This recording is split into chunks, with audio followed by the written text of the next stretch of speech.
जैसे कुधातु लोहा में अगर पारस मणि पत्थर छू जाए तो वह सोना हो जाता है। और मूर्ख के बारे में तो कहा कि मूर्ख हृदय नहीं चेत यद्यपि गुरु विरंच सम, मूर्ख का हृदय नहीं चेतता है। और खल के बारे में कहा कि खलहु करे भल पाय सुसंगो, वो अस्थाई सुधरता नहीं है, लेकिन अगर सुसंगत पा जाता है तो वह भला का काम करने लग जाता है। ऐसे खलों की वंदना। देखिए खल किसे कहते हैं? खल में कितने अक्षर हैं? 2। यहाँ बच्चे लोग, विद्यार्थी लोग ज़्यादा हैं और कभी कभी बच्चे से भी बात करने का मन हो जाता है कथा के दरमियान में, इसलिए मैं पूछ डालता हूँ। इसलिए विद्वज्जन आप नहीं सोचेंगे कि हमें पूछा गया खल में कितने अक्षर, खल में कितने अक्षर। बिल्कुल सही। खल का मतलब क्या होता है? एक विनोदी संत ने कहा खल में 2 अक्षर ख और ल। ख से खूब खाए और ल से खूब लड़े, उसे कहते हैं खल। एक विनोदी संत जी कहा महाराज इसका एक और अर्थ हो सकता है। वह क्या? कहा जिसका खाए उसी से लड़े, उसे कहते हैं खल। एक माताएं थे, पहले दिया सलाई नहीं था, लाइटर नहीं था, तो आग सब लोग रखते थे घर में जला करके, कंडा में गोईठा में आग जला करके रखते थे। तो कभी किनके घर में आग नहीं होती थी तो दूसरे घर वो आग मांगने के लिए जाया करते थे। एक माता गई आग मांगने के लिए, तो माता ने कही बहन आग है? तो वो माता ने कहा हाँ बहन आग तो है, लेकिन दूं किस में? अब वो आग लाने के लिए किस में कोई पात्र नहीं ले गई थी, कोई गोईठा वगैरह नहीं ले गई थी, खाली हाथ गई थी। कहा आग तो है, दूं किस में? तो उन्होंने अपना आंचल फैला दिया, कहा इसमें डाल दे। तो उसने कहा कि इस आंचल में आग डाल देंगे जल नहीं जाएगी? अच्छा ये बात गलत कहा कि सही कहा? सही कहा। उसने कहा कि आंचल में हम आग देंगे तो जल नहीं जाएगी। महाराज उसको तो लड़ना था, इसी पर लड़ने लगी। आग नहीं देना है तो मत दो, जल जाएगा तो हमारा जल जाएगा, तुम्हारा किया जाएगा। अब बताओ ये कोई बात? ऐसे खल अकारण, बैर अकारण सब काहू से, जो अकारण लड़ाई झगड़ा करे, अकारण निंदा चुगली करे, उसे कहते हैं खल। और ऐसे खलों की भी वंदना गोस्वामी तुलसीदास जी ने की है। बहुरी बंद खल गण सति भाए, जे बिनु काज दाहिन बाएं। बिना कारण दाएं बाएं करता है जो समाज में, उसे खल कहते हैं। ऐसे खलों के भी गोस्वामी तुलसीदास जी वंदना की है। और वंदना करते करते करते करते और अंत में रामचरितमानस पर आते हैं कि अब कथा में वो प्रवेश करते हैं। और हम लोग भी थोड़ा कथा में प्रवेश करें, कितनी वंदना में घुसेंगे, कहाँ कहाँ वंदना कितना किए हैं। आइए हम लोग सीधा कथा में प्रवेश करते हैं। ये रामचरितमानस क्या है? एक तालाब है। तालाब समझते हैं, पोखर जिसमें 4 घाट होते हैं चारों तरफ। इस रामचरितमानस में क्या है? उस पोखर में, उस तालाब में जल है।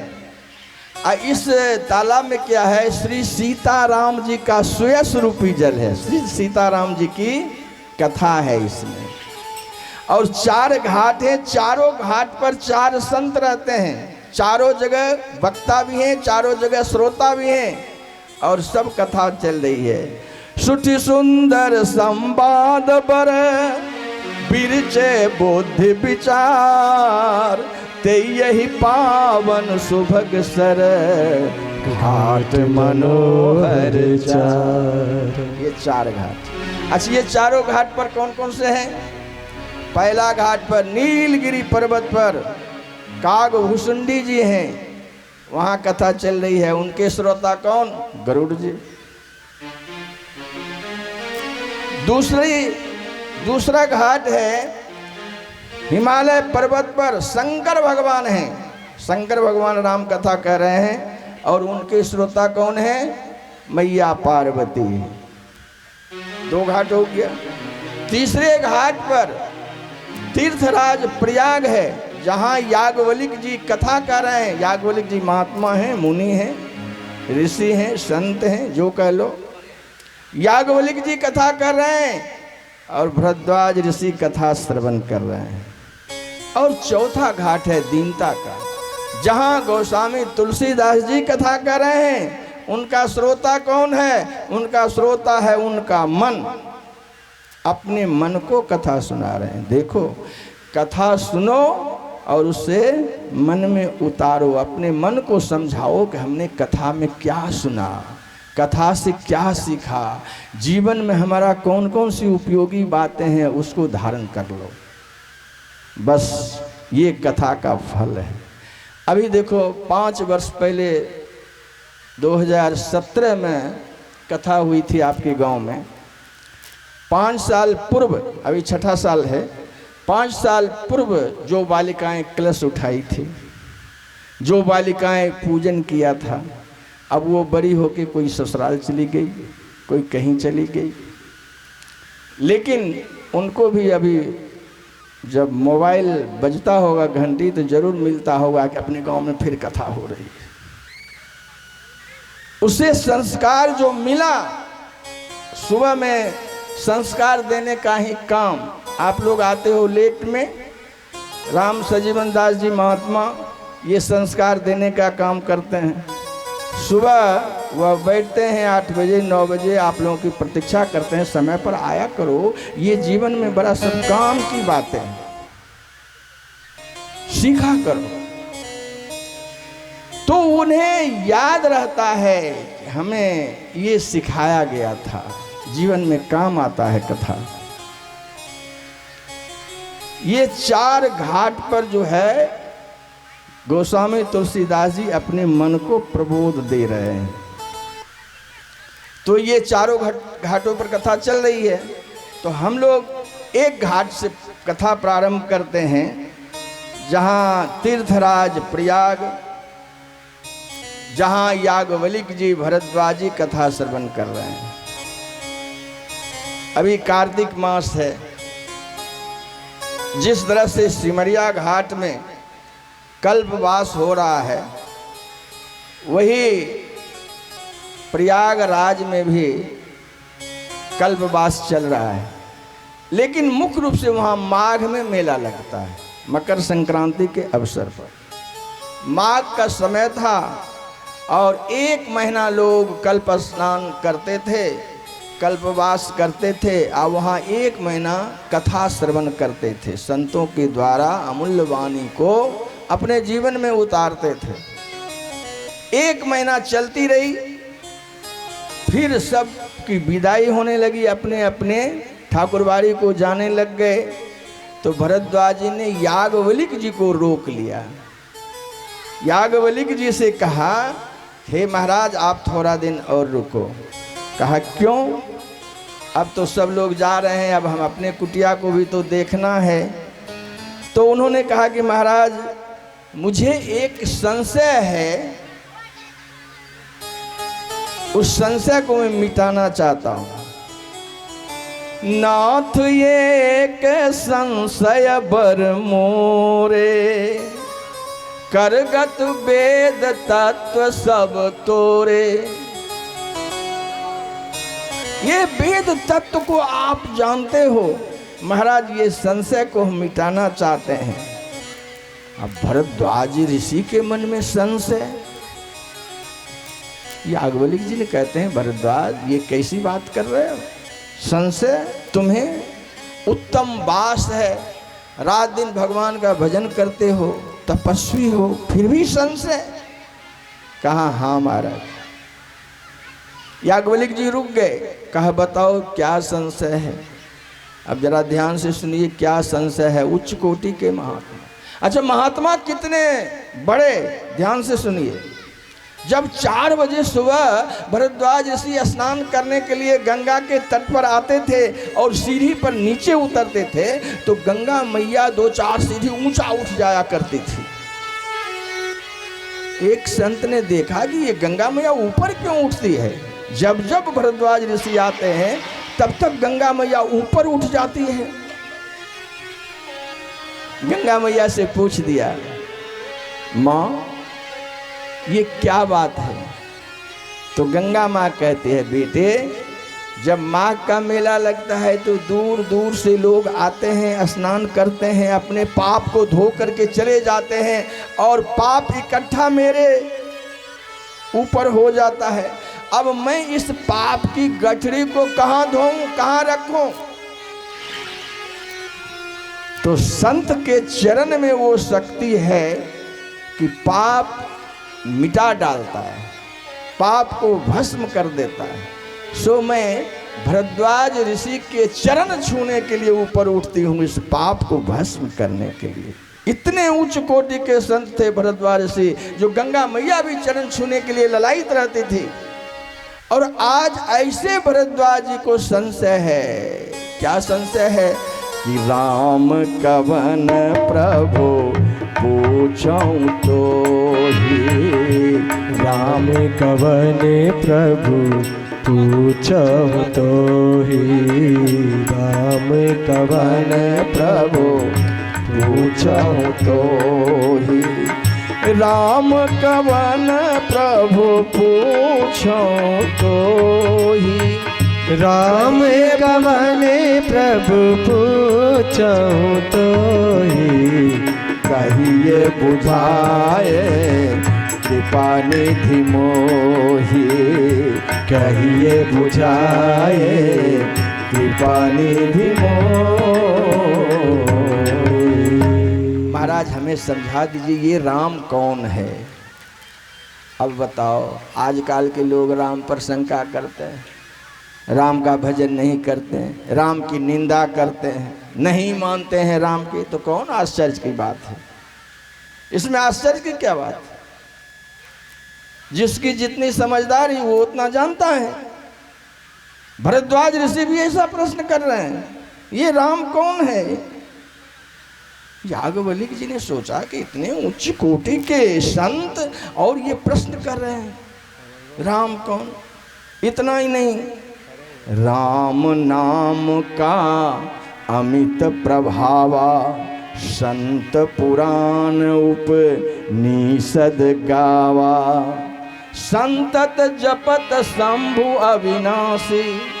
रात दिन शंकर भगवान राम राम राम जपते रहते हैं। ये राम कौन है। तो याज्ञवल्क्य जी ने कहा, भरद्वाज तुम सचमुच राम को नहीं जानते हो, तुम सचमुच राम को नहीं जानते हो। कहा हाँ हाँ हाँ, मैं एक राम को जानता हूं। किस राम को जानते हो।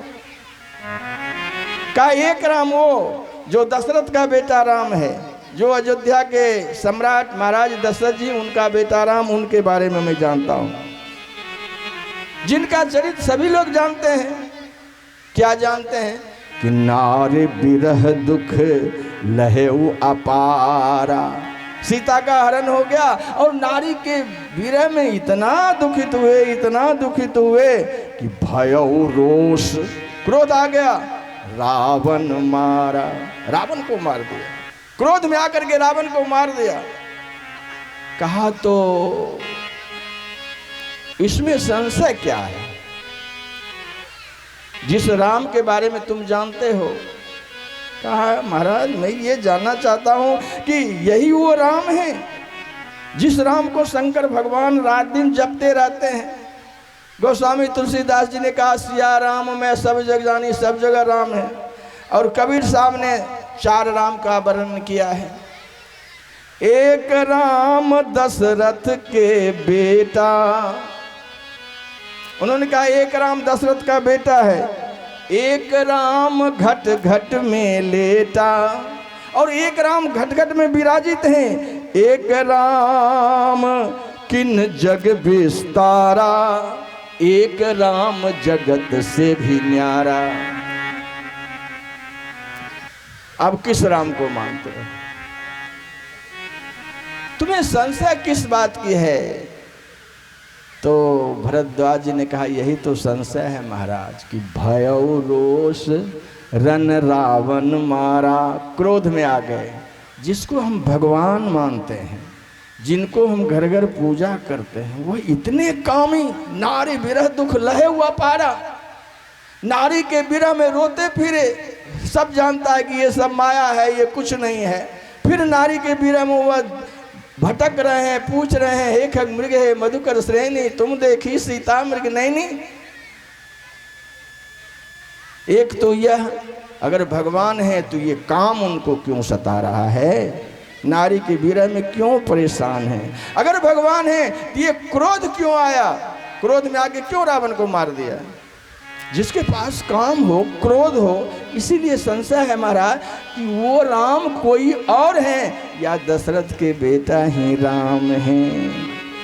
तब याज्ञवल्क्य जी ने कहा कि भरद्वाज ये प्रश्न तुम्हारा नहीं, जग कल्याण के लिए ये संसार का प्रश्न तुमने किया है। लोग यही कहेंगे, यही पूछेंगे। अब मैं समझ गया कि चाहो सुनय राम गुण गूढ़ा, चाहो सुनय राम गुण गूढ़ा, चाहो सुनय राम गुण गूढ़ा, चाहो सुनय राम गुण गूढ़ा।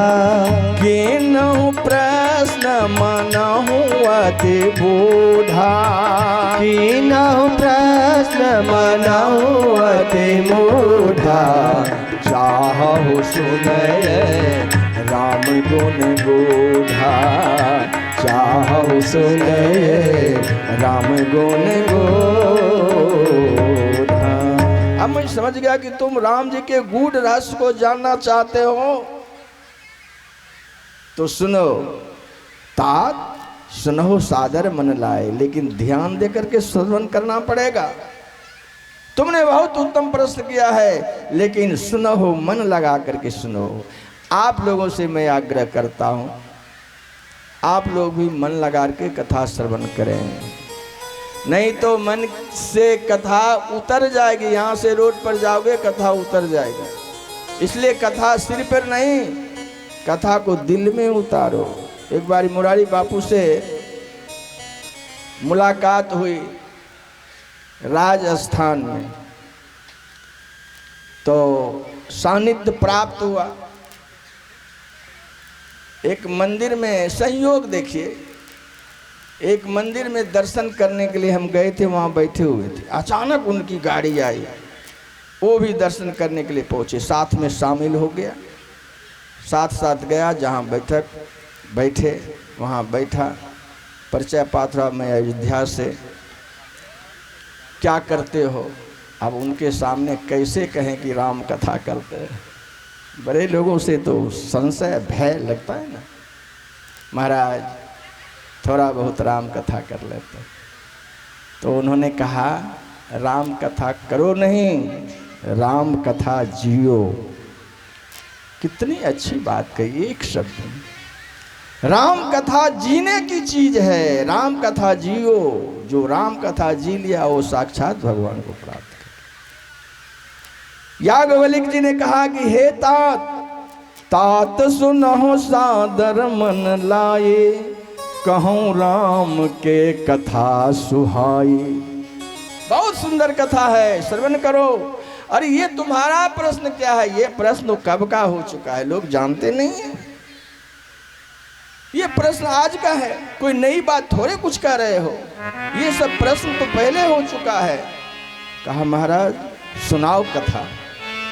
तो याज्ञवल्क्य जी कथा सुनाने लगे। उन्हें कहा कि देखो, त्रेता युग की बात है। एक बार शंकर भगवान कैलाश पर्वत से उठ करके कथा श्रवण करने के लिए हरिद्वार जा रहे थे। हरिद्वार में कथा चल रही थी। अब हरिद्वार नीचे है और कैलाश पर्वत ऊपर है।